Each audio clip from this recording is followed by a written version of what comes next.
There's areas of the planet that are in more trouble than other areas due to human pressures. And there's areas of the planet that are richer in species than others. So the concept of a biodiversity hotspot was generated as a way to understand where do we have the most diversity of life and where is it the most threatened.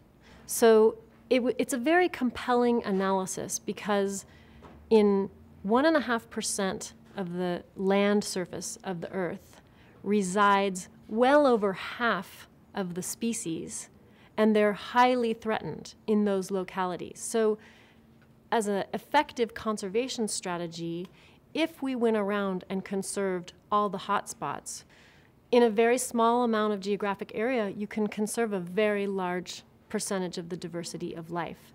So without that fundamental research endeavor that is the focus of research at the Cal Academy, we can't even begin to do the kinds of conservation prioritizing that the major conservation organizations do. The most exciting initiative, I think, that we're working on right now is planning for conservation corridors. In North America, we have over 100-year investment in a protected area system. But the climate is changing, and it is shifting the habitats of those species out from under them, literally. So there are some very exciting major conservation initiatives to link what is left of core wilderness areas through corridors. And those corridors serve to allow plants and animals to shift as the climate shifts.